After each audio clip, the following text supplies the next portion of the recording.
Hello, everyone. Welcome to LARVOL and Friends. I have a very interesting guest today who is an expert in AI. And actually, before that, let me give you a quick infomercial on LARVOL. So, LARVOL, of course, is a SaaS company. We provide data and software to healthcare, and we are very good at that. So, yeah. And today, LARVOL powers this show, which is LARVOL and Friends. As we tune in, we have a very interesting guest named Nicolas Galineau. He has been helping us on several projects, and we are very grateful for that. Nicola, how is your day today? Hi, Shaheer. Well, my day is great. Thank you. How's Good to yours? hear. It's been very good, and the start of the weekend was very good. We have had some holidays, and in fact, even for today, several of our colleagues are actually on a holiday for July the 4th. But this is the beauty with having a diversified team. People who are not in America are able to work like us, Nicola. So yeah, Eh, and go ahead. No, I was just acquiescing. Okay. So as we were speaking, we've been joined by the usual host, which is Bruno Larval. Thank you so much for tuning in. And thank you very much, you're here. And I will be the wing person in this call. I will stay on the side and add to the conversation. I know you're going to continue appropriately to run this call. I just want to say that first, hello to our audience. I'm calling in from Lebanon. And I was this afternoon on the hills above Beirut and enjoying the beauty of this country. And also realizing how fortunate we are when we are in France or in the US because Wi-Fi is working all the time. We take it for granted. So I had a connectivity issue that I would have joined a bit earlier. So please pursue the topic of AI and healthcare is obviously super valuable to all of us and extremely interesting to me. So please pursue. Thank you very much. And Bruno, we have a very interesting guest who has also been helping us in several domains with Larval as well, of course, who is Nicolas Galino. Nicola, tell us about you. Who are you? Sure. So I've been a software engineer for the last 20 years or so, and I've taken a keen interest in machine learning and AI in the last 10 years. Um, Basically, for me, my journey in AI really started 10 years ago, with specifically with recommendation engines. And yes, today, these days, I mostly work in the healthcare domain with the Larval team, uh, working on innovative solutions and providing solutions on my end, in the back end, um, and sometime with AI. That's brilliant. I actually have so many questions popping up on AI because it's such an interesting topic, and specifically after the boom that ChatGPT got, of course. How can we forget that? It's one of the fastest ones. I guess it's the fastest one to go to a million users by the time span. Correct me if I'm wrong, Nicola. Uh, but yeah, you told us that you've been working on AI since a while now. And of course, I myself am a witness of that, considering what you've been doing for us at Larval and another project as well. How do you think, I'm jumping on the question right away, but Sure, go. how do you think AI technology has evolved over the years? And everybody these days is talking about AI, even those who don't, sometimes who might not even know the full form of AI itself. Tell us about the key advancements that we have seen recently and the base that it's being built on, because I know that you've been involved in this since several years.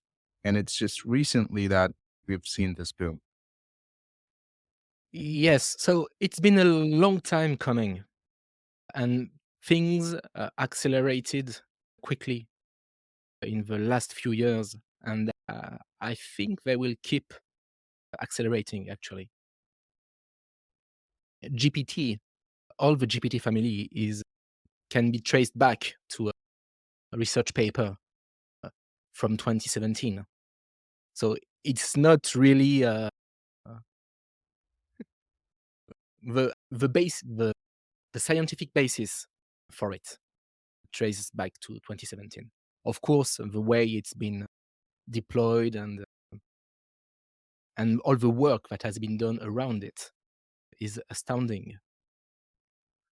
And yeah, but personally, it's the I can't remember the last time an innovation kept me from sleeping many nights in a row. And I was with GPT 3.5, I was mildly amused, but GPT 4 really knocked my socks off. And yes, I mean, and it's uh, yeah, and it's just an LLM, mm, so it's not something that is considered. Well, at that time, it was not considered a hot topic.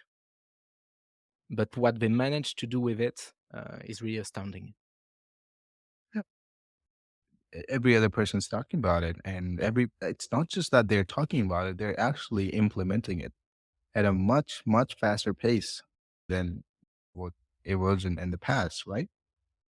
That is one thing I think which has really changed the approach of how the masses are actually thinking about it now. And it was just today, it was my mother. She was asking about a particular topic, and I said, "Why don't you ask AI? Why don't you ask ChatGPT?" And she was like, "Okay." And I explained her a little bit. I just it was a 5 or 10 minutes of teaching, and she was all in on that. And it was like she no longer needs me.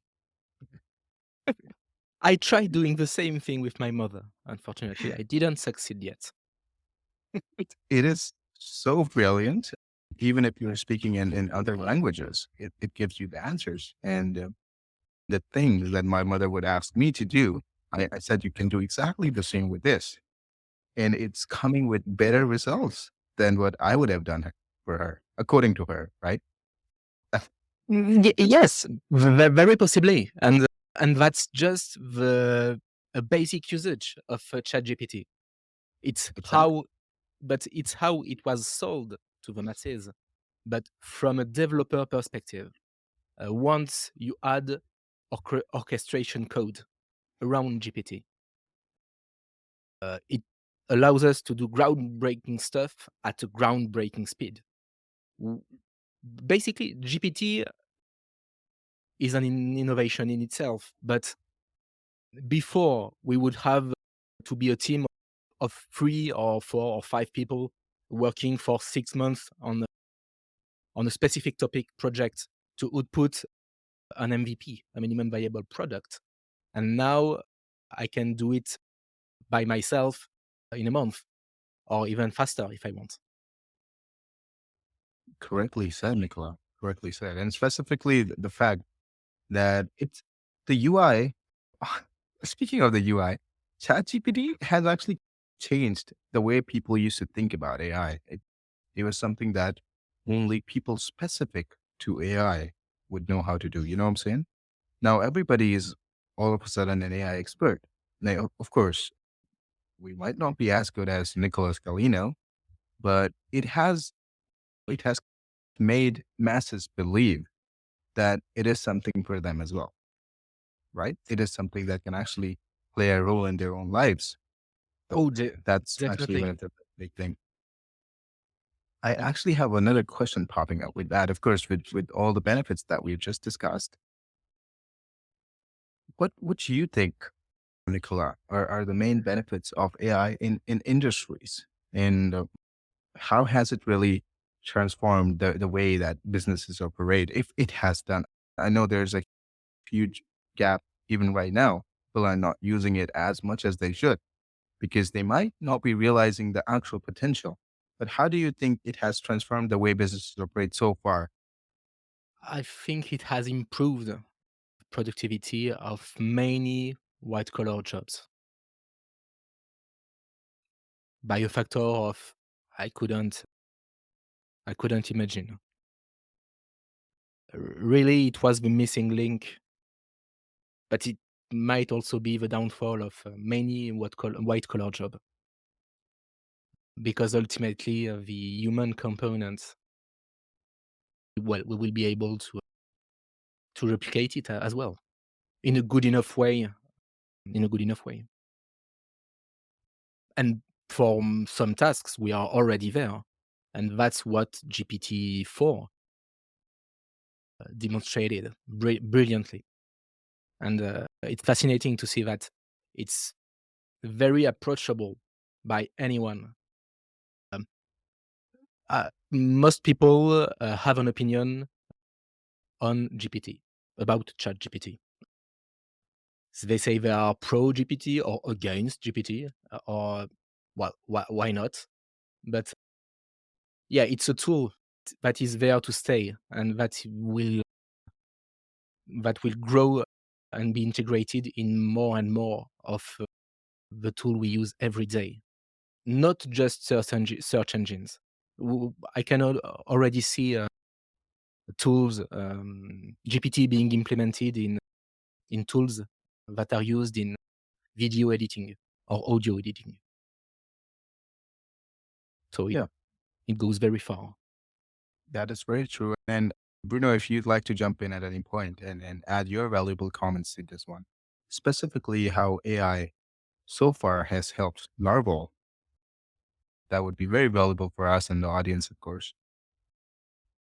And as Nicola, you said, yes, Bruno, I see you unmuted yourself. We would love to have your comments. I want to add the following, and then I let the two of you continue that nice conversation. By the way, um, I was yesterday presenting to a group of students in Lebanon, business school students, about trends in business and how AI, and in particular ChatGPT type AI, is changing everything about business and about our life, the way the internet changed our lives 20 plus years ago. And I think that, frankly, I don't think people are realizing how fundamental this is. People understand that there's something interesting happening with ChatGPT, everybody's using it.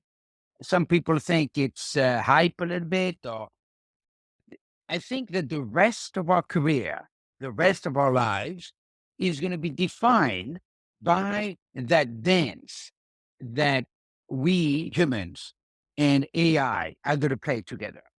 And that is going to be a partnership, hopefully without too much tension, that we can live together with a different kind of intelligence. Some people say it's not quite human intelligence. Of course, it's not, but it has elements that starts to look like human intelligence. People are using the term artificial general intelligence, AGI. Some people are talking about baby AGI. Some people are saying sparks of AGI, AGI being essentially human-like intelligence. And I want to suggest to everybody listening, if they're not on ChatGPT, they should. And if they're not using ChatGPT as much, if not more than using Google, they should, because that's how they're going to understand this crazy world in front of us. I'm in Lebanon, as I said, and in Lebanon there is the uh, poet Gibran Kahil Gibran, who wrote that book, The Prophet. And in that book, they said something about children. Our children are not our children. There's a son and daughter of life's longing for itself. And then the poet adds to it, we can we, we can host their soul in our house, but not we can host their body, but not the soul of our children. For their soul lives in the house of tomorrow, which we cannot visit. even in our dreams. And to me, Nicola and Shahir, that's the world of tomorrow that we cannot visit, the world of tomorrow that is going to be a world where AI is extremely important. We cannot imagine, we cannot visit that house, even in our dreams. So, but I think we should try. We should try to envision where that is and build it to the degree we can together. And to add Larval, to go back to your initial question, Shahir, every single product we're working on now has a chat GPT version. Any way to access healthcare data for our customers is going to very soon have a conversational AI, a chat GPT like way of accessing that data. I'm going to go back on mute. Otherwise, I will talk too much during the rest of this call. Thank you. We really appreciate your valuable comments on that. And I certainly agree that AI has potential. It has a potential to be implemented in every aspect of our lives and the businesses as well. And the way that we have been reading it at Larval itself, it's a very nice approach that we've been taking under the leadership, of course. Nicola, would you like to add anything to what Bruno just mentioned here? Otherwise, I can move towards another popping question that I'm having. I think he covered the topic perfectly fine. That is brilliant. Nicola, can you actually tell us about the biggest challenges? Because it's just, as they say, it's just the tip of the iceberg that we have yet explored using ChatGPT. There's a lot more to explore with AI. What do you think are the biggest challenges at this point, and challenges and ethical concerns associated with AI, such as a bias sometimes, maybe privacy concerns, and then even job displacement? What would you say on that? Yes, it's a very broad question. As to, I don't think there will be many job displays of evolution then and some disappearing. And that's an interesting thing to see. Could you maybe give me try to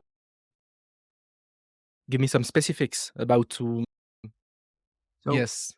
what would you think about the ethical concerns at this point of time? Because there Mm. are some lawsuits being filed against, as we have heard, OpenAI for some data that has been used according to them. Now, um, it might be correct or not. We don't know that. But what would you say on that?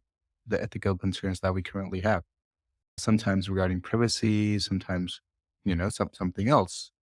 Yes, about the ethical concerns, they were a long time coming. Everybody saw them coming many years ago, and it's really with the explosion of GPT that a lot of content providers are pulling the trigger because they understand that it's potentially not the end of their business model, but a serious dent in the revenue stream. But one funny thing is that it was mostly user generated content. I'm from an ethical standpoint, yeah, I'm circumspect because anyway, they were monetizing things that didn't really belong to them to begin with. But it still poses real questions. And as Yeah. to biases, it's the same thing, same but different. But we don't really have access to the corpus that was used to train GPT or most LLMs for that matters. But the source of knowledge and the source content that was used actually seems to originate mostly from Occidental countries with English speaking chain of thoughts. or ideas. And and yes, and from a cultural standpoint, it's it's it might be concerning to to we must be, as users, we must be aware of it and of that when we discuss with ChatGPT.